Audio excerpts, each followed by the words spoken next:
Heather, I know you wouldn't guess this, but I grew up kind of a movie buff.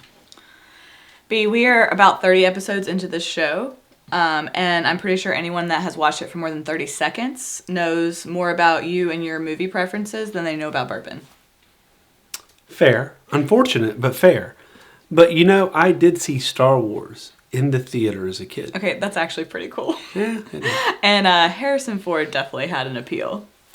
That's not what drew me in, but okay. Then what was it?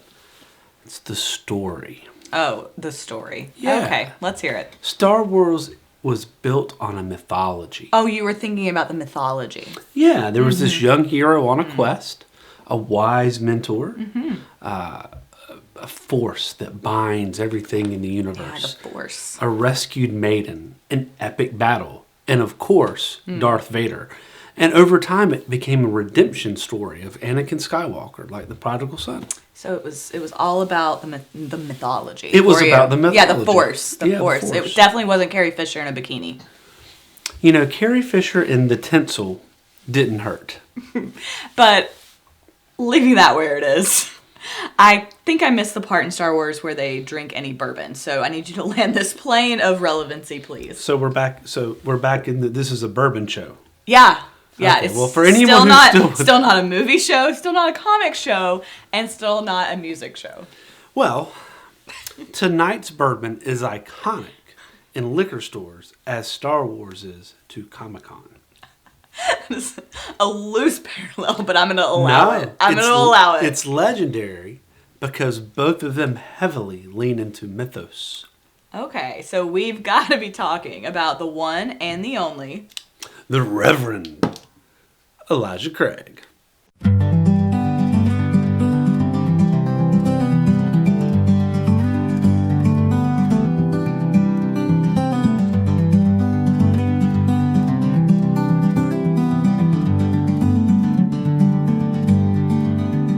Better.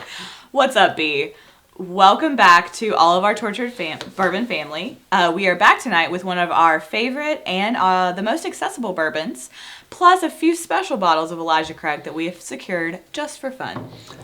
And if this is your first time with us and you're still tuned in, go ahead and hit the like and subscribe button. That really does help. I need to tell all of you, hitting that like button helps us. We try to drop 2 shows a week, plus now we're doing shorts. And we have some behind-the-scenes content on social media. So scroll down, hit those links, and connect with us. And while you're at it, don't forget to check out our merch. It's designed to be comfortable, but also cool, which is just like our show. So now let's dive in. Now tonight we are drinking Elijah Craig. It's a Heaven Hill product. Now Heaven Hill is one of the biggest family-owned distilleries in the world, and it's based in Bardstown, Kentucky. And they have decades of experience crafting some of the most well-known bourbons and other spirits around. So we know Heaven Hill has the pedigree, but what makes Elijah Craig stand out? Well, first of all, it's the quality for the price. A bottle of Elijah Craig small batch, which is what this here, comes in between $30 and $40 a bottle. It's a fantastic value. And if you're feeling fancy, they have barrel proofs and single barrel editions that are high quality, more collectible, and they get between the $70 and the $90. Now, they have some real high-end stuff like their 18-year that we're not going to be able to discuss here, unfortunately. But it's great quality. If one of you wants to send us an 18-year, yeah, we'll edit it in. Absolutely. I mean, we'd be happy to. But basically, so Elijah Craig is kind of synonymous with a very solid quality bourbon that you're not going to break the bank to buy. Yeah, and it's a sipper, and it's good in a cocktail. Mm-hmm. So what's our mash bill? Well, it's high corn. It's sweet, but it's balanced with moderate rye for a kick of spice and complexity. The malted barley's there, and you've got a beautiful crafted base, and you can see you've got a really pretty color. So it sounds like Heaven Hill isn't just leaning on the name or the myth. It's also got some substance to back it up. It does. Elijah Craig embraces its legend, but the bourbon delivers for everyone. Newbies and bourbon geeks alike. It's a good bourbon. In fact, I think this might have been the first bourbon I ever tried with you. This was the first bourbon, and we've had several bottles since then. But this is not the bottle that we started with. And it is my go-to. We were out the other night, and I looked up at the bar, and we were not at a bourbon bar. But I did see they had Elijah Craig, and I just went, yes. And that was the end of the story. That's what I was at. But, okay, so we know it's solid. We know the mash bill. We know all of these things about the actual product. But you teased that there was a myth surrounding this earlier. Can you elaborate for us? Absolutely. So one of America's greatest storytellers said it best. Never let the truth get in the way of a good story. And that's exactly what we're dealing with here. Did Ted Lasso say that? No, but Mark Twain did. Well, it sounds like something Ted Lasso would say. Okay. All right, now you got to spill the tea on the Reverend. Ah, the tea on the Reverend. Do you get that reference? I get it now. Let's talk about the real Elijah Craig. Not the bourbon myth, but the man himself. All right, I'm ready. Some history. Let's go. That's right. So Elijah Craig was born in Virginia in 1738 and made his mark in Kentucky before passing away in 1808. He was a Baptist preacher, he was an educator, an entrepreneur, and an all-round pioneer. Okay, we got a preacher here. That explains the Reverend title. Like the Reverend Billy Gibbons. That's a different kind of Reverend, Yep. I think. I don't think he's a Baptist preacher. No, he's not. Exactly. But he was a big deal in the Baptist movement. He even went to jail in Virginia for preaching without a license. Ooh, a rebel. I didn't know that was a thing. Back then, religious dissent didn't fly in the Anglican-dominated colonies. I knew rebel was a thing. I didn't know that preaching without a license was a thing. It is, apparently. there we You're go. supposed to have something to back you up there a little bit. A license. Yeah. It sounds like a guy who didn't back down. History says not at all. When he moved to Kentucky in 1782, he founded the town of Georgetown. They originally called it Lebanon. That tracks with Yep. a Baptist preacher. He even established one of the first classical schools west of the Appalachians, teaching Latin, Greek, and other highbrow subjects. So we've got a preacher and an educator. What else did he do? Serious entrepreneur. He ran a paper mill, a rope-making factory, a flour mill, and basically building Kentucky's economy from scratch. Did this guy sleep? Dude was a baller. So we couldn't call him a bourbon inventor. It's more a type A overachiever. Yeah, now in the pioneer he world. probably owned a still. He was a huge landowner, and at that time, everyone in Kentucky owned a still. But there's no record of him ever being a notable distiller. There's nothing mentioned in his obituary. There's no records, and there's nothing that credits him in his time at all with inventing bourbon. So this is not an Uncle Nearest situation where we have contemporaneous records of, oh, this was the best local bourbon you could get. Plenty of record of Elijah Craig. Just has nothing to do with this. No mention that this guy ever invented bourbon. Did he even drink bourbon? I don't know. So when did the myth part actually start? Well, that's when this gets interesting. In the mid-20th century, the bourbon industry found itself in a tough spot. This is post-World War II. We've talked about that before. It's post-World War II. You've got Canadian whiskeys. You even have distilleries in Mexico saying they're making bourbon. So you have a lot of competition for imported spirits. Competition's fierce. Bourbon was struggling to stand out. Sounds like bourbon needed its own superhero origin story. It needed some pizzazz. That's right. And enter the Bourbon Institute. Sounds kind of ominous. It was. The Bourbon Institute was a lobbyist group and a business supporting group. They were like the Chamber of Commerce for bourbon. It was wild. I feel like if you want to sound legit, you just add institute. We should be the Torture Bourbon Institute. Institute, yeah. In the late 1950s, this group was formed to protect bourbon's reputation and secure its identity as a uniquely American spirit. So they set out with the purpose of making bourbon the American spirit. They were going to define it as American. So they were bourbon's PR firm. Got it. They needed a story that captured bourbon's heritage and made it as American as apple pie. Or Star Wars. Still trying to make that connection. Still trying. So they picked Elijah Craig. I mean, the name's awesome. They did. They crafted this tale. And on the very day George Washington was inaugurated, Elijah Craig distilled the first batch of bourbon.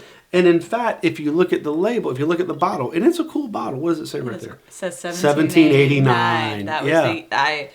This is my skeptical face that actually happened. Well, but hey, you got to credit them with a little patriotic flair to go with the whiskey. Look, it gets better. Oh, it gets better. Can't How wait. did you invent bourbon? Because one thing about bourbon is it comes from a new oak charred barrel. Mm-hmm. So legend has it. Legend. In the 1960s, we're talking about a legend from 1789. That there was a barn fire. And supposedly Elijah Craig was suffering from some financial challenges. Now that part I believe. I believe there could be a barn fire, and I certainly believe there could be financial challenges.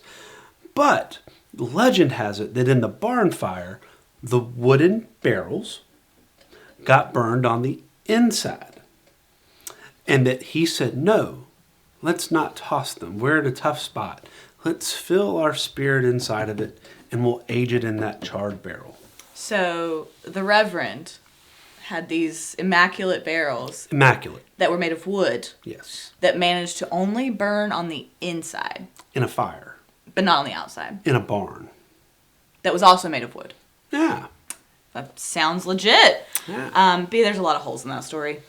Exactly. The logic does not hold up. No, not at all. But that didn't stop the Bourbon Institute. They pushed this story hard through marketing campaigns, ads, and even educational materials. By the time they were done, Elijah Craig was practically canonized as the father of bourbon. And did they get their info on Wikipedia? They didn't have Wikipedia. So everyone just bought this. Totally. It's the Bourbon Institute. They just weren't selling whiskey. They're selling an idea. The story of Elijah Craig, it embodied resilience. This is post-World War II, So this right? is like Betsy Ross, Paul Revere. It's all about the legend. With bourbon, yeah. Sorry if I spoiler alert. Yeah. Those stories aren't exactly how you heard them in school. So they embodied resilience, ingenuity, and American grit. It just wasn't about the bottle. It was about the spirit of the people who were making it. So it was less about fact and more about feeling. It's marketing. Exactly. Summed it right up. Yeah. The strategy worked. And by 1964, Congress officially declared bourbon the distinctive product of the United States, meaning that legally to call something bourbon, it had to meet strict criteria. Be made in the United States. Be made in new charred oak barrels, distilled from at least 51% corn, and a few other laws that we've talked about in this So did they show. have to be magic barrels that couldn't burn in fire on the outside? Maybe. They had to be blessed by the Reverend before they could be blessed. Used. So the story, Lightning is going to strike us in this episode. I think even the good Lord himself would say that story's got some holes in it. So the story of Elijah Craig wasn't just clever marketing. It actually did help cement bourbon as America's spirit. It did. It gave bourbon its mythology. And whether or not Elijah Craig actually invented bourbon, his name became synonymous and a symbol. It elevated bourbon just not from another whiskey. It is now an icon in American culture. So a little myth making goes along with the mash bill, and it creates what we know today. And it worked, just like Star Wars. Legendary, mythical, and undeniably American. Again, still trying to land that plane. But anyway, I say that we taste what we have and we dive into the Reverend Elijah Craig's product here. And to be clear, I find Elijah Craig a fantastic bourbon. Oh, yeah, we can acknowledge that the myth is slightly ludicrous while recognizing that the product is very well done. And the story of all of the bourbons that we drink try to adopt a story. A mythology. A mythology. That's right. Absolutely. So, what we're starting with Elijah Craig, like we said, well-known name in bourbon, offers a range of products, cater to casual drinkers and connoisseurs. Its core product, the small batch, comes in at 94 proof. They say its nose is vanilla, caramel, toasted oak, and a hint of fruit. Let's give that a sniff. I get the oak. I love the smell of Elijah Craig. So Elijah Do Craig. you get a little bit of nuttiness? Do you think that's like toffee? So Elijah Craig used to have an age statement of 12 years. They took that off during over the past few years when the bourbon boom, and trying to still have single barrels, their 18-year and their multi-year facets. And they did a marketing campaign around that. But we still know that they tried to have it aged between 10 to 12 years. Which, that's a solid amount of time. It's a solid amount, but they've taken the age statement away completely. It is, it's not supposed to be a very young bourbon. I do get the oak. I get the oak. Like I said, there's a little bit of a nuttiness. There's definitely that vanilla. Oh, yeah. So the palate, smooth and rich, toffee, nutmeg, and baking spices. I actually do get the nutmeg and baking spices in this one. Yep. I get the toffee up front. Because when I think toffee, I also get I get imagery of the mouthfeel. This is always just a solid bourbon to sip. And it does have a touch of smoke on the end. It's got some warmth. Not burn or heat at all, but warmth. You use it, you can drink it on the rocks, you can drink it neat. It is a solid bourbon to have out. I love Elijah Craig in an old fashioned. Oh, yeah. It's always, if I get a choice at a bar, I'm going with Elijah Craig. Now, One thing I will say about Elijah Craig is that they're very consistent in their bottling. Yes. And sometimes that makes it tough to realize what you were buying, right? And what you have. So very carefully, you'll see that this is a single barrel, private barrel. It's a master distiller's pick. It has a barrel serial number. It came from Rickhouse Z on floor 3. It's 8 years old. Father of Bourbon is on the label, but single barrel. And you'll see it also has this at the top. So whereas some completely change their labeling process when it's a different age or for different type, no, they put a very simple ring on the top. There's a little slight distinction. Yeah. But you could very easily accidentally grab it. So what we're going to do is we're going to do a quick comparison. Now, this should have some of the same tasting notes. The difference is, and what we've talked about before, this comes from, as the word says, it's a single barrel. They're not batching this. This came out of one barrel. Now, it's not barrel proof. It's proof down at 94, which means they've added some water, just like we have in the other one. So, cheers, y'all. Right off the bat, though, I will say that it has a little bit of a different smell. I don't get as much nuttiness. This one is a little bit of... I get a little more of the vanilla and caramel forward in the single barrel. That tastes very different to me. And I promise I'm not making it up. The single barrel, excuse me. Okay, so your single barrel, you're saying, has more vanilla up front. More vanilla up front. The single barrel... I get that classic vanilla caramel forward. Okay. A little bit of smoky on the back. Okay, so to me there is a difference. I need to get better at describing it. You say the single barrel is a little more vanilla. Up front. They're the same proof, but I don't taste the same proof. I agree with that. It shouldn't be, because I know they've been proofed the same, but the single barrel to me has more legs when I slosh it. And what's interesting is, to me, it has more mouthfeel, which I don't know why that would be. Because it feels like a higher proof to me, too. I'd say for something to be, I'd say 6 years? 8 years. 8 years. There's oak. Yeah, I overall get a little more of the vanilla and caramel in the second. They both have a little bit of that smoke at the end. I get a little bit more of the nutty flavor in the first one. Both of them are loaded with spice at the end. Absolutely. Both of them are spicy. Nuts. Yeah, I told you. Nuts. Absolutely. Nuts. Peanuts. Yes. Peanuts. Thank you. Yes. Yes. It's peanuts. Peanuts. And then this one is more of your, like you said, like almost like your vanilla extract. You came to where I was. The first one has that nutty, peanutty, almost peanut buttery flavor. Whereas the second one had, like, I would love to eat this with like a drink this with a peanut butter cookie.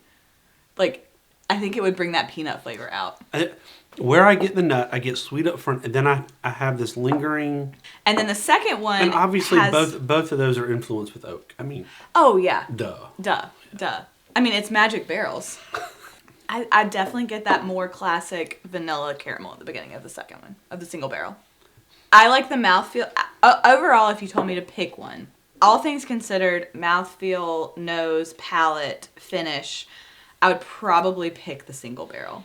So we have the single barrel, and we have the small batch.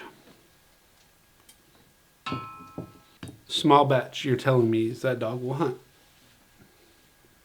Yeah, I think it's the definition of that dog will hunt. In the best way. So what are you telling me about the single barrel? My interpretation is spring, post-round of golf. Okay. Camp. I mean, I'm thinking lighter. Honestly, springy, all right. Darker. Long story short, they're both that dog will hunt for me. This one though, if I was like picking my dog, like this is the one I would be like, all right, I'm calling that hunting dog. Like that's mine. They're both dogs will hunt for me. I think they serve different purposes. Agreed. And the point is that when you go in the store, I don't know if this is a $25 markup. If it's a $25 markup, don't get it. If it's around the same price range, grab that single barrel. Yeah. Why not? So now we're going to get to Elijah Craig Toasted Barrel. Now, Elijah Craig, good people at Heaven Hill a few years ago started a firestorm because they came out with this toasted barrel. I'm not saying they did it first, but they certainly advertised it well. And their theory was they took their same mash bill, their same mash bill, that is an original Elijah Craig, small batch. Same char 3 oak barrels, same age, but then they finish it in what they call their toasted barrel. So what they do is they toast that barrel, which means that they think about a marshmallow, right? You can burn a marshmallow or you can toast a marshmallow. You can look at that episode that we did that just a few weeks ago. Look at our most recent. Our drink that went well. Yeah. So a toasted marshmallow, it's going to be more caramelized, right? And then a burnt marshmallow, a charred marshmallow, we know that's going to be darker. Right. So what they do is they toast the inside of that barrel, and then they do a flash char very quickly just to seal it off. And the theory there, the good juice that is in the barrel, as it ages, as we know, as it heats and cools, it moves in and out of the wood, in and out of the wood. It kind up to a quarter. It pulls that flavoring. So it's pulling the flavor of that toast, of that caramelization, differently than a char. Supposed to give it a different flavor. Now, since then, and we knew for years, finding toasted barrel in North Carolina was very difficult. It was. But now, in the past month, we're starting to see that kind of everywhere. It's kind of more available, and it's even more available for the rye. Well, and we're seeing more and more people, Yep. or excuse me, more and more distilleries doing toasted barrels. That's right. So we're seeing more toasted barrels. And we're even seeing light, medium, and heavy. We're seeing distinctions between the level of toasted. When you kind of slow toast and caramelize something, it's sweeter. It's gonna be more smoky forward. So that's the theory. Okay, so this theoretically should be sweeter with different than what we just tasted. So. And of course, what they say, it's still 94 proof, because it is still considered a small batch toasted barrel, marshmallow, caramel, and toasted oak. So it smells completely different from the first two. I do get a little of the marshmallow smell here. Absolutely. Yeah, absolutely. And see, I'm just a big fan of toast. I get the sweet vanilla. And there I get the oat char. Now, what I don't get as much is I don't get the cocoa. So I get way more of the vanilla. There's another flavor that I get, and it's not the cocoa, I'll admit it. I get a little, I know caramel's not in the tasting notes, but I get a little caramel here. I do get a smoky, lingering warmth. There is smoke there. There's a warmth. I get the sweet vanilla. I get the oat char. We just discussed that. This one, I get that syrupy consistency and flavor a little bit, which we tend to like. Great for sipping. Price range is a little higher. You're going to play between what we coming in at? 50 to 70, depending on if you're buying it retail or you're buying it in secondary. The next one I'm really excited about. This one we've not had. We have not. We opened it for you fine folks out there. When I said we opened it, we just took the plastic off. We've not actually opened it. Ooh. So, what is interesting about this is we're popping the seal on this episode. This is the toasted barrel, uncut, and bottled at barrel proof, 8 years old, 126.4. So this is a single barrel, private barrel, the Little Toasty. It's a toasted single barrel at barrel proof. It's got a nice dark color, doesn't it? Amber waves of grain right here. See, we're nothing if not patriotic here. Us and old Elijah. You know, it was so nice of him to invent bourbon for George Washington's inauguration. In Kentucky. It's amazing that they have the notes on that. Isn't it, though? It's amazing. Do they, though? So this is 124 proof. It's darker than everything we've tasted thus far. 124, right? 26. 126.4. Wow. Okay. So it's darker. It's going to take the paint off a Chevy. All right, let's smell it first. Okay, it doesn't smell that high of proof. I'm not getting an ethanol wave here. No. I'm getting similar nose to obviously the other toasted barrel, but not quite as sweet. All right, hold on. We gotta cheers this one. It took us a while to get this one. Cheers, y'all. Oh, that's good. So I hit the sweet immediate. Yeah. So the toasted is definitely sweeter on both. Yes, no doubt. There's more alcohol in that one. It's good though. It is good. Has more mouth, coats the tongue a little better. It's a little more buttery. We should have checked the legs. It's got some legs on that, baby. Yeah, it's a little more buttery. It definitely coats the tongue. It definitely stays with you. The flavor lingers. So I have to tell you, I was hanging out with a bunch of dudes. They didn't know I was into bourbon. Look at you leaning on the barrel. They didn't know I was into bourbon. Look at you leaning on the barrel. This is great. And they found out Story time. that I was into bourbon. Oh, yeah? And so let me in on some allocated picks. It was a bottled in bond rye. Okay. That we have never had before. They asked me, well, do you need ice?